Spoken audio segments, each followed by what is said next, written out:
At 59, Amina believed her life had already delivered its final chapter. Her husband, Rashid, had been her companion for 38 years. They had shared morning tea, quiet laughter, and the comfort of knowing someone was always there. Then, one winter morning, Rashid did not wake up. The house that once echoed with small, ordinary sounds became painfully silent.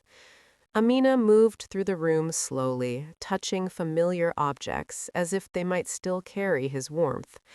Grief settled into her bones and made even breathing feel heavy. For months she lived on routine alone: wake up, pray, eat little, sleep early. Neighbors visited at first, relatives called, but life continued for everyone else, and Amina felt left behind. One evening, while watching the news, she saw flashing lights on the screen: a road accident. Young volunteers rushing forward, helping injured strangers without hesitation. She felt something stir inside her. Not excitement, not courage, but curiosity. Why were these people running toward pain while she was hiding from it? Days later, she overheard two women at the clinic talking about a local volunteer first responder program. They mentioned free training, emergency skills, helping the community. Amina listened quietly. Her heart beat faster. The idea felt impossible. She was almost 60, a widow, physically weak from months of grief. That night, she could not sleep. She thought about Rashid, about how he always helped neighbors, how he believed service gave life meaning. By morning, a decision had formed, soft but steady. She would try. When she told her family, they were shocked. Some laughed gently, some worried, some said it was too dangerous. Amina smiled politely but did not argue.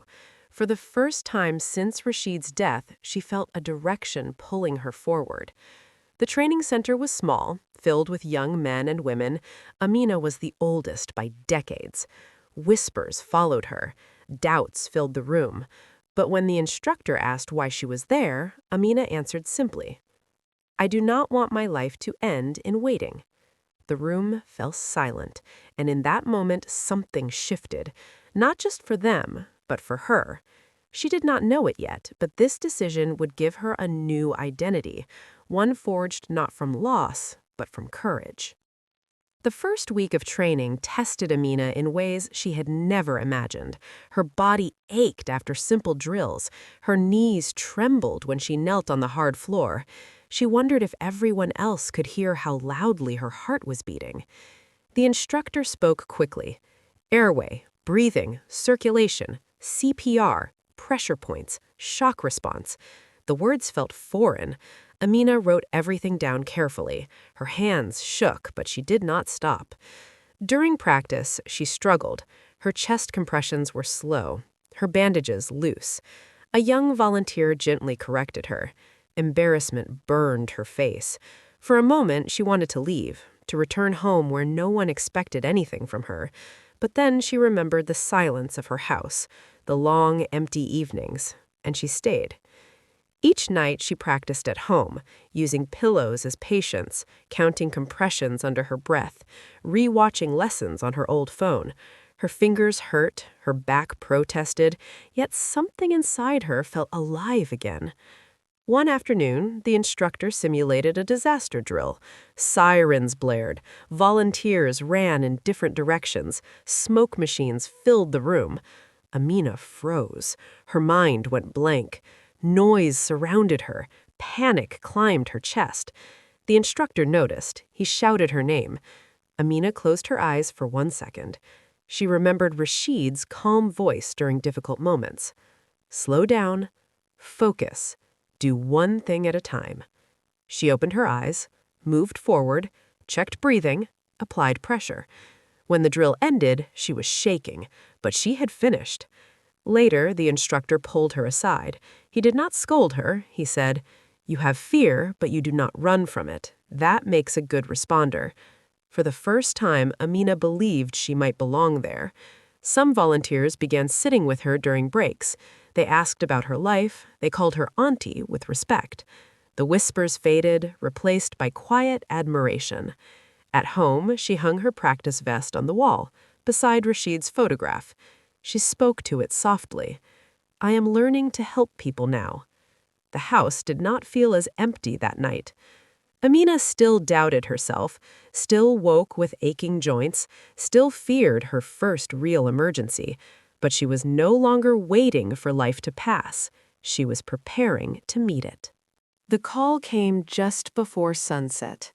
Amina was folding laundry when her phone vibrated sharply. An accident.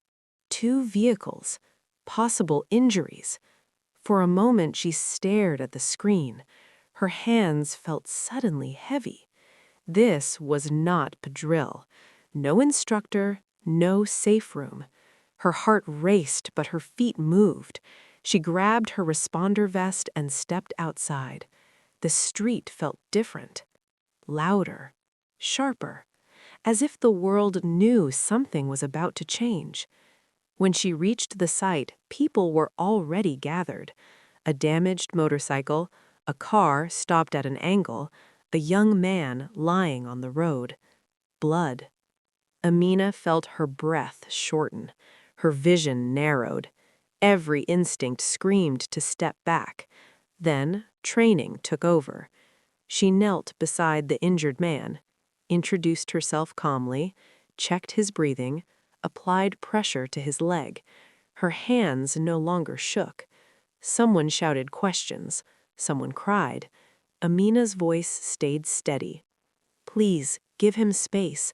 Call an ambulance. Keep him awake." She noticed a woman standing nearby, trembling. The man's mother. Amina looked up and met her eyes. "He is breathing. We are here. He is not alone."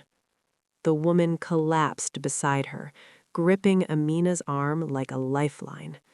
Minutes passed slowly. Sirens approached. When the ambulance arrived, the paramedics took over. One of them nodded at Amina. "Good work." The words hit her harder than grief ever had. Tears filled her eyes, but she did not let them fall. As the ambulance drove away, the crowd dispersed. The road returned to normal, but Amina did not. She sat on the curb for a long moment, her body shaking now that the danger had passed. She realized something quietly and clearly. She had run toward pain, and she had not broken. That night at home, she stood before Rashid's photograph again. "Today, I helped someone live." For the first time since becoming a widow, she slept without the weight on her chest.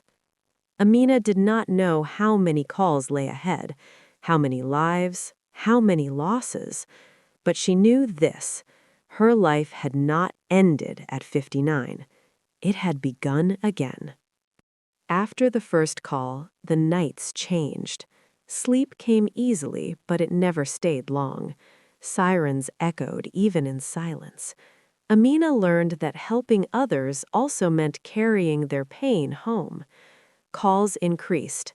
Falls, heart attacks, house fires, road accidents. Some ended with relief, some with quiet losses. One rainy evening, a call came that shook her deeply. An elderly woman collapsed at home, unconscious. When Amina arrived, the room smelled of medicine and fear. The woman's daughter stood frozen, hands pressed to her mouth. Amina recognized the look. It was the same one she had worn when Rashid died.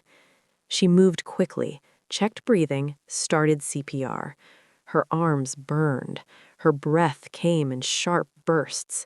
Seconds stretched painfully. The ambulance arrived too late. The woman was gone. Silence filled the room, heavy and final. The daughter began to cry, a sound so raw it cut through Amina's chest. For a moment, Amina felt herself slipping, the old grief rising like a wave. But instead of turning away, she reached out, held the daughter, let her cry. "I stayed," Amina whispered. She was not alone.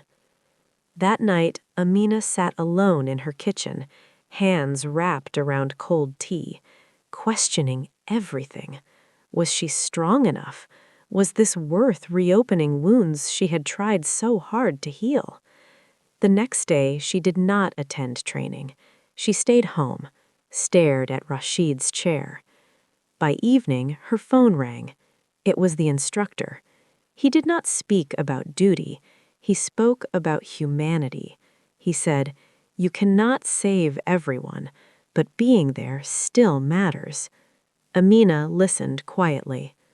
That night, she placed her responder vest back on the wall, beside Rashid's photograph. She understood something now. This work was not about being fearless. It was about choosing to show up, even when fear and grief walked beside you. The pain did not weaken her. It shaped her. Years passed quietly, but with purpose. Amina turned 60, then 62. Her hair silvered, her steps slowed slightly, but her resolve deepened. She became a familiar face in the community. Children waved when they saw her vest. Shopkeepers kept water ready for her. Families trusted her presence in their worst moments. New volunteers often asked why she joined so late in life. Amina would smile and say, "Because pain does not ask your age, and neither does purpose." One afternoon, she received a letter. The young man from her first call had survived. He wrote that he was walking again, that he planned to become a volunteer responder. At the bottom, he wrote, "You showed me how to stay alive." Amina held the letter to her chest. Tears finally fell freely. That evening, she visited Rashid's grave. She sat beside it as the sun lowered. "I did not disappear after you left," she whispered. "I learned how to live again." When her body eventually told her to step back, she became a trainer, teaching calm hands, clear minds, and kind hearts. On her last official day, she removed her vest slowly, folded it with care. The instructor who once doubted her stood beside her. He said, "You changed what strength looks like." Amina returned home. The house was quiet, but it was no longer empty. Her life had not been defined by loss, nor by age, but by the courage to answer a call when her heart was broken, and in doing so, she saved herself.